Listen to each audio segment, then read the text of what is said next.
O Entendendo o Direito de hoje vai falar sobre o direito dos animais. Discutir o direito do meio ambiente, mas dos animais em particular. Meu convidado, o promotor de meio ambiente e também do terceiro setor, José Lafaiete Barbosa Tourinho. Ele vai falar conosco exatamente sobre essa polêmica que existe entre até onde vai o direito dos animais e o direito do ser humano. Daqui a pouquinho, Entendendo o Direito.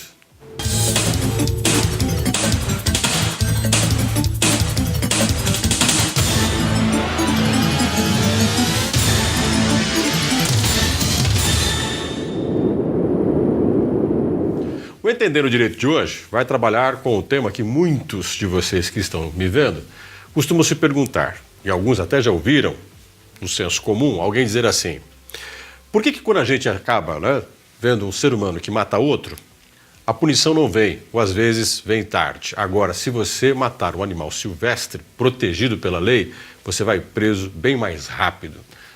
Será que os animais têm preferência em relação aos seres humanos? Para poder responder a estas e outras questões, eu estou aqui com o promotor de meio ambiente e também do terceiro setor, José Lafaiete Barbosa Tourinho. Doutor Lafaiete, muito obrigado por aceitar o nosso convite e vir aqui ao Entendendo Direito. Um prazer estar aqui com você. Bom, a primeira coisa que eu queria perguntar, eu acho que os nossos telespectadores têm curiosidade, de onde apareceu o direito dos animais, o direito do meio ambiente? E vou usar um pouquinho, lembrando aí que estamos perto do aniversário de Maringá. A cidade é fruto do pioneirismo, do desmatamento, há muitos discursos de derrubada da mata para trazer a civilização. Ou seja, um desmatamento que tirou parte considerável de uma mata atlântica. Se isso fosse hoje, as pessoas considerariam um crime. No passado, era um feito, um homem que derrubava a floresta. Hoje é considerado um crime. Quando surgiu essa proteção ao meio ambiente e, no caso especificamente dos animais? Essa preocupação do legislador com o meio ambiente e particularmente com relação aos animais já é antiga. O Ministério Público mesmo, à frente da proteção dos animais, já é objeto de previsão legislativa antiga. Depois nós tivemos o Código de Caça. A Constituição de 1988 foi um marco, ela tem um capítulo que trata sobre o meio ambiente e destaca ali também a proteção à fauna como um dos valores constitucionais. Depois nós tivemos a Lei de Crimes Ambientais de 98.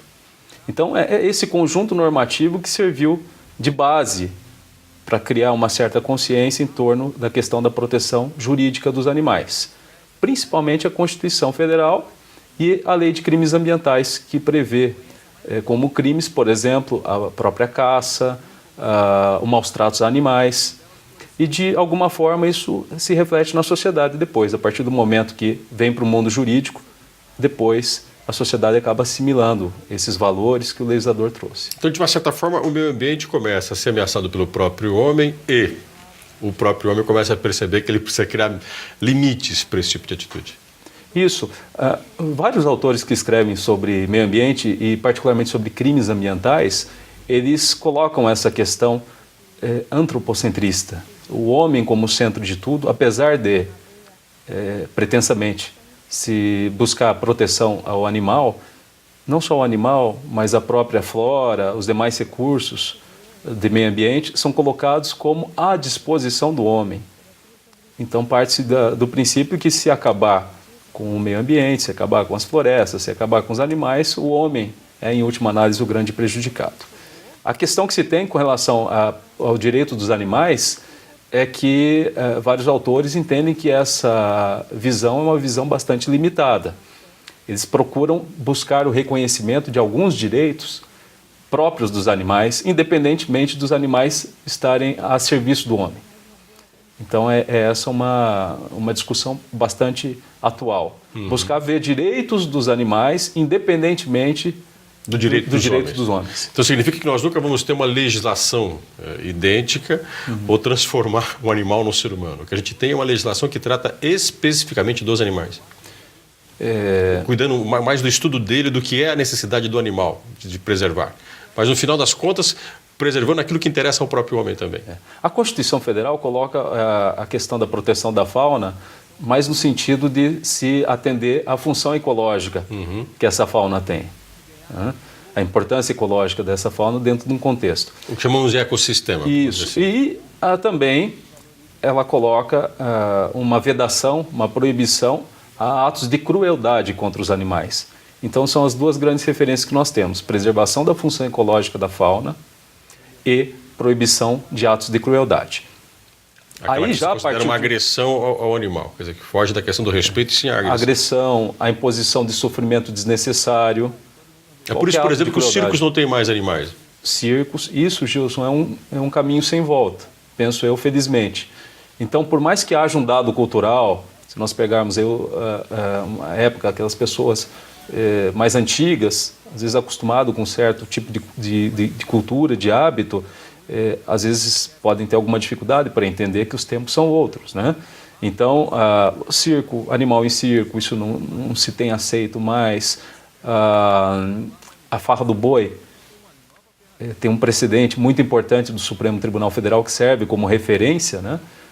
A proibição da farra do boi, e ali o Supremo fez, né, a ponderação entre dois valores: de um lado o meio ambiente, a proteção aos animais, e de outro as festas culturais, a rinha os dados de galo, culturais. por exemplo, que na nossa região, várias regiões do Brasil, é famosa, também é proibida.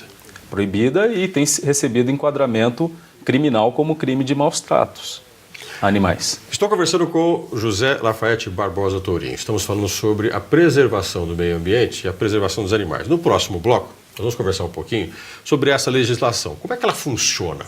E, efetivamente, como é que nós podemos ter a proteção dos animais, ao mesmo tempo a preservação do próprio ser humano, e um ingrediente nessa conversa: as pesquisas. Muitas pesquisas utilizaram animais e eram fundamentais ou são fundamentais para o desenvolvimento de certas pesquisas. Em Maringá, por exemplo, a utilização de beagles para o curso de odontologia, onde se desenvolvia uma série de interferências na estrutura da gengiva do animal para depois, é claro, utilizar no ser humano. Isso criou polêmica. E é sobre isso que vamos falar no nosso próximo bloco.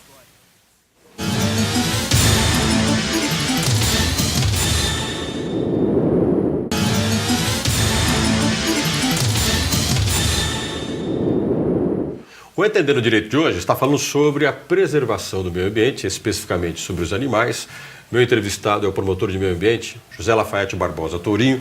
E, doutor Lafaiete, eu queria perguntar para o senhor o seguinte: aquela polêmica, as pesquisas que são feitas na medicina, em vários campos da medicina, utilizam animais. Eles são, segundo alguns pesquisadores, fundamentais para você poder acelerar os resultados dessas pesquisas. Pesquisas que desenvolvem medicamentos, interferências cirúrgicas, vitais para salvar a vida humana. Como fica preservar o animal? Muita gente considera que não deveria ter feito essas pesquisas, não se deve fazer estas pesquisas, e salvar as pessoas. Aí há duas linhas de entendimento, Gilson. Tem alguns que pregam o chamado abolicionismo animal, ou seja, a não utilização de animais de forma alguma para experimentos científicos. E tem uma outra linha que prega a substituição dos animais, a utilização de métodos alternativos e, em último caso, se necessário for, utilizar o animal, que seja de uma forma menos sofrida possível. E a nossa legislação, a lei brasileira, há uma lei a Lei 11.794 de 2008, conhecida como Lei Arouca, e o seu decreto regulamentador, preferiu seguir essa segunda linha. Ou seja, é possível a experimentação científica, a utilização de animais, mas isso eu interpreto como algo excepcional, quando não houver a possibilidade de meios alternativos de pesquisa. Como, por exemplo, simulações com computadores, experiências com tecidos, dados epidemiológicos obtidos junto à população. Se a literatura médica ou de outra área do conhecimento já tiver madura a ponto de não necessitar a utilização do animal, sempre que possível deve-se evitar a utilização, a chamada pesquisa com animal vivo ou vivissecção, né? Então, a gente tem uma interpretação nesse sentido. A própria lei de crimes ambientais, ela enquadra como crime ambiental a utilização de animais, inclusive para fins de pesquisa, quando houver meios alternativos. A grande discussão é que, às vezes, no caso concreto, saber se há ou não meio alternativo.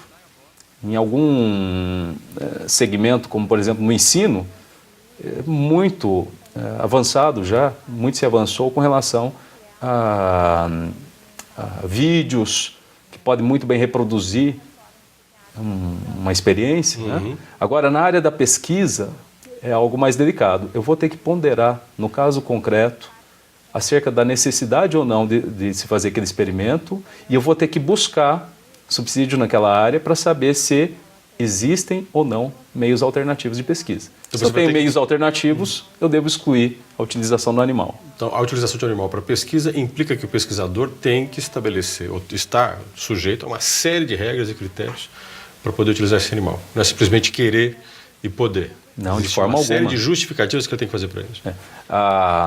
Essa legislação que eu te mencionei, a Lei Arouca, ela define vários passos a serem seguidos.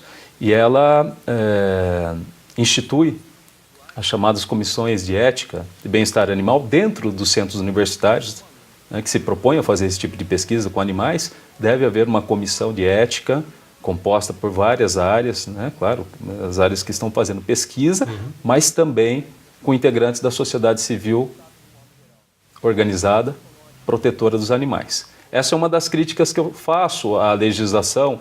Eu acho que ela é muito tímida com relação a uma paridade entre sociedade civil e cientistas. Você tem só um membro ali da sociedade civil com um grupo grande de cientistas com interesses muito próprios ali, às vezes em defender o seu trabalho. Aí pode surgir o corporativismo, na opinião do senhor. Exatamente, ela dá a brecha para isso, né? Então, eu acho que teria que ser aperfeiçoada a nossa legislação para que desse mais força para esses integrantes da sociedade civil protetora dos animais poder ter vez e voz aí.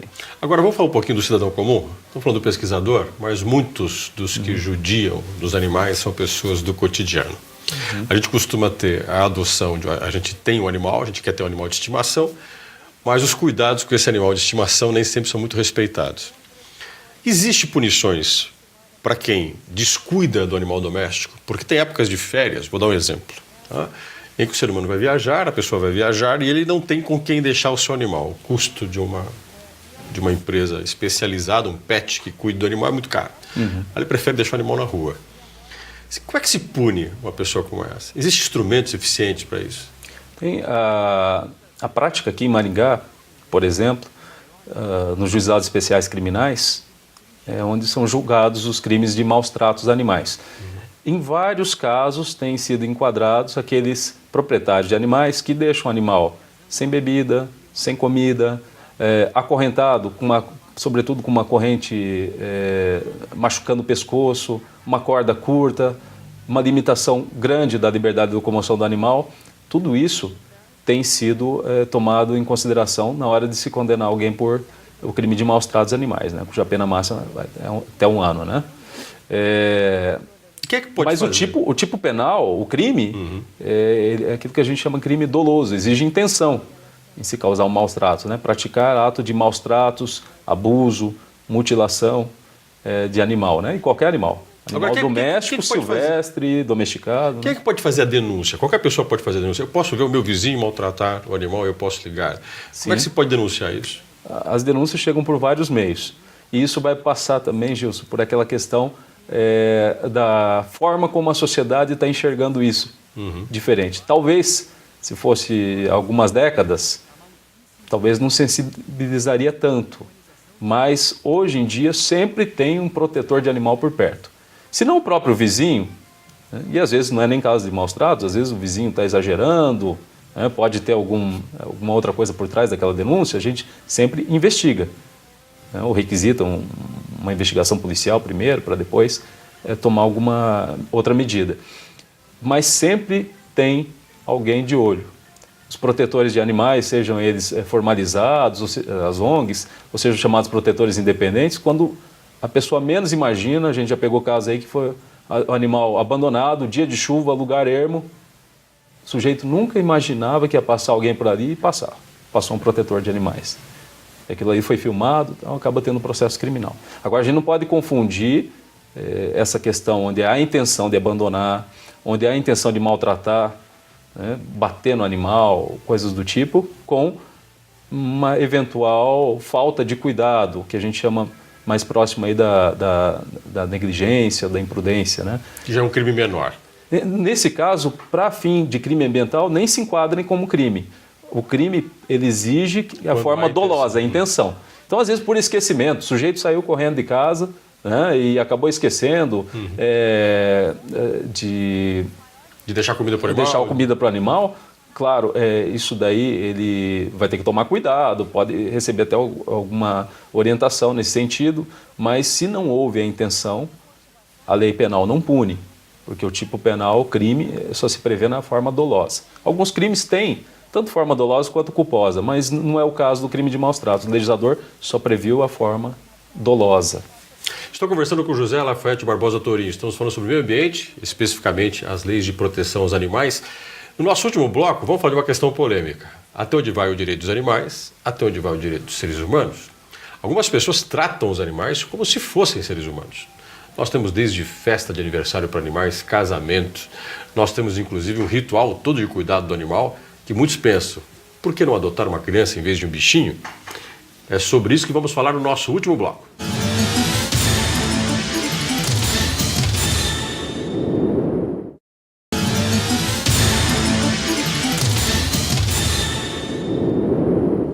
O Entendendo Direito está no seu último bloco. Estamos conversando com José Lafayette Barbosa Tourinho. Nosso tema meio ambiente, proteção dos animais. A nossa discussão agora é a humanização dos animais. Muitas pessoas tratam os animais, alguns até consideram melhor que muitos seres humanos. Há excesso nisso? Na opinião do senhor, há excesso? Há humanização dos animais? Há exagero? A gente tem que entender o animal não humano, né, diferente do animal humano.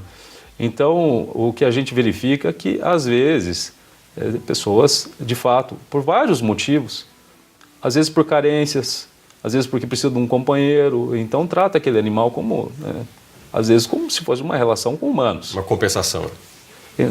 Então, não sei exatamente qual que é essa relação que algumas pessoas acabam por humanizar, de certa forma, o animal. Então, a gente tem que entender que o animal tem as suas peculiaridades, a ponto de o direito não vai avançar para proteger qualquer direito para o animal. Então, os direitos hoje que se costumam falar é a dignidade, a integridade física dele, a proibição, atos de crueldade. Então, não vai se falar, por exemplo, só para dar um exemplo absurdo, em direito a voto para animal. Obviamente que isso não vai existir. Então, a gente tem que saber guardar as proporções quando nós tratamos da questão do animal e do homem. Agora, por outro lado, há essas críticas, né, que há um exagero, está protegendo demais o animal.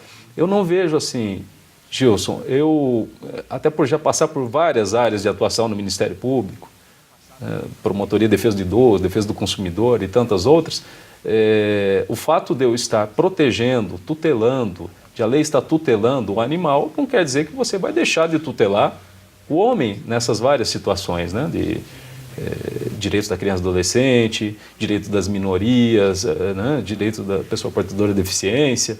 Então, às vezes, vem-se o discurso de que só é punido quem pratica o crime ambiental. Pelo contrário, a tendência é que os crimes ambientais sejam processados rápidos, né, sobretudo esses da competência do Juizado Especial Criminal, porque a pena não é tão grande assim. O sujeito não vai preso por aquele crime, via de regra, ele cumpre normalmente uma prestação de serviço à comunidade, uma pena em dinheiro, algum valor a ser destinado para uma entidade sem fim lucrativo. Isso não tem nada a ver com proteger mais o animal do que o homem, né? Então, nós temos que lutar para que as leis sejam implementadas, sejam respeitadas em todos os segmentos, inclusive, particularmente, na nossa área do meio ambiente.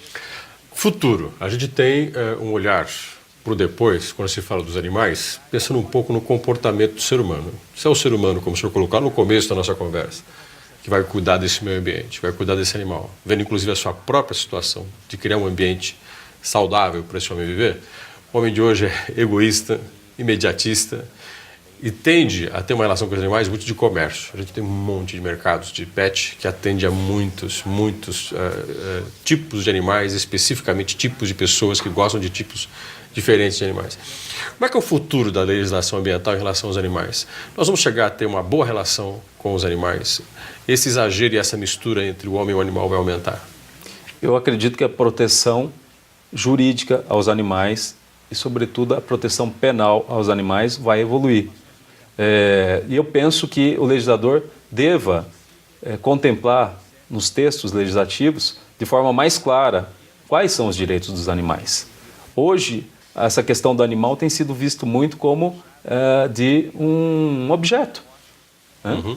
Embora seja um ser vivo, um ser senciente, como a gente chama, que sente medo, dor, que gosta, né?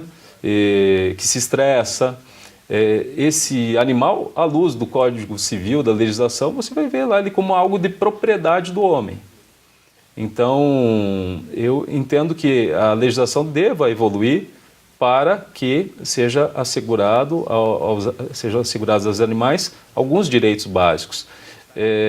Nesse caminho de se coibir os exageros cometidos a pretexto de festas culturais, folclore, a utilização em alguns experimentos que não se justificam. Como eu disse, a legislação não proíbe, mas ela traça todo se cerca de cuidados para que só se faça pesquisa científica quando não houver mesmo o recurso. E ainda assim, se guiando por vários cuidados, né, para que o animal não sofra, não tenha sofrimento, né? Então, eu penso que esse cerco vai se fechar também com relação a pesquisas desnecessárias, a mera reprodução de experimentos, causando dor e sofrimento aos animais em vão. Agora, em situações específicas, onde haja necessidade justificada daquele procedimento, e para isso nós vamos ter que ter uma comissão de ética bem composta. Como o senhor falou, mudar um pouco essa forma como mudar a gente um pouco o perfil desse tipo de comissão, né? Fazer estudos sérios para ver se, olha, será que eu posso usar o animal como parâmetro aqui ou como ponto de partida? Né? Nesse caso, será que eu preciso disso? Então, eu vejo que a legislação vai evoluir muito em pouco tempo.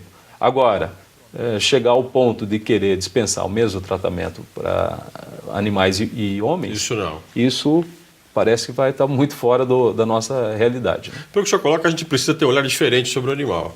Né? Nem tanto excesso, mas nem tanto desprezo. Essa falta de conhecimento e responsabilidade em relação à adoção de um animal, ao cuidado, ao relacionamento com o animal, está mudando nas gerações mais novas? É aquela história de que os filhos vão ser bem melhores que os pais quando se fala na relação com os animais? Você tocou num ponto fundamental, que é essa questão das gerações mais novas. Eu tenho percebido que esse conteúdo, meio ambiente em geral, e particularmente a questão dos animais, ele vem sendo reforçado para as novas gerações. E eu acho importante essa questão da criança, né, desde nova, se dar conta da importância de tratar bem um ser vivo, um ser senciente, porque, de certa forma, ela vai ser uma pessoa mais humana. Tem um ponto muito interessante que se levanta, isso em cursos nas áreas da saúde, que é a tal da objeção de consciência, ou escusa de consciência. Por exemplo, quando o aluno se recusa a fazer determinada matéria que tem experiência com animal vivo por entender que aquele conteúdo é desnecessário. E o aluno, às vezes, questiona isso e com base em dados concretos. E ele não quer deixar de estudar ou deixar de fazer a matéria simplesmente. Ele não quer fazer a experiência com animal vivo. Então, essa escusa de consciência, objeção de consciência, por vários motivos religiosos, inclusive, convicções pessoais, liberdade de crença, ele sustenta que pode ser avaliado naquela determinada disciplina por outros meios. Isso é um tema bem discutível, mas é algo que existe hoje. Alguns alunos em determinadas áreas eles questionando a necessidade de se fazer pesquisa com animal. Então, significa... Um curso de biologia, por exemplo, tem um caso famoso lá no Rio Grande do Sul, o aluno entrou na justiça, alegando a objeção de consciência, conseguiu até uma decisão favorável em primeiro grau, depois aquela decisão foi reformada, ele teria que fazer a disciplina, né? Mas trouxe a discussão. Precisamos ou não usar o animal no caso? Às vezes, um aluno com espírito crítico pode perceber que para aquela disciplina, para aquele tipo de atividade, a utilização de cobaia seria dispensável. Então essa geração que vem vindo aí, ela vai respaldar muito mais o direito dos animais do que aquela geração que ainda não consegue entender o porquê que os animais têm direito. A grande preocupação, Gilson, é com a banalização da vida em geral.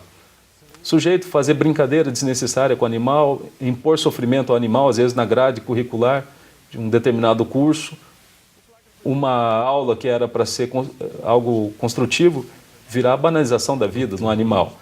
E o sujeito que banaliza a vida do animal, que quer causar sofrimento ao animal, ele corre o risco dele transportar isso para a vida profissional dele, às vezes ao atender pessoas, né?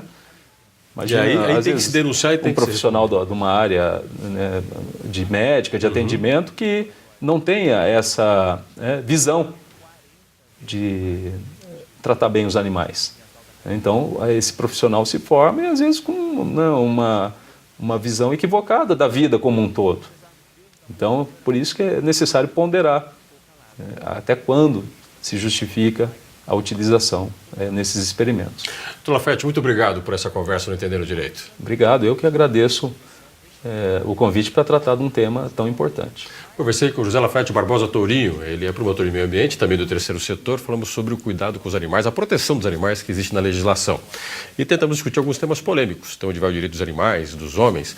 O Entendendo Direito tem essa função de esclarecer você, principalmente porque o cidadão consciente pode se comportar melhor, não só exigir os seus direitos, mas também cumprir os seus deveres. E você pode entrar em contato conosco. Mande e-mail gilson.aguiar@unicesumar.edu.br. Até o próximo programa.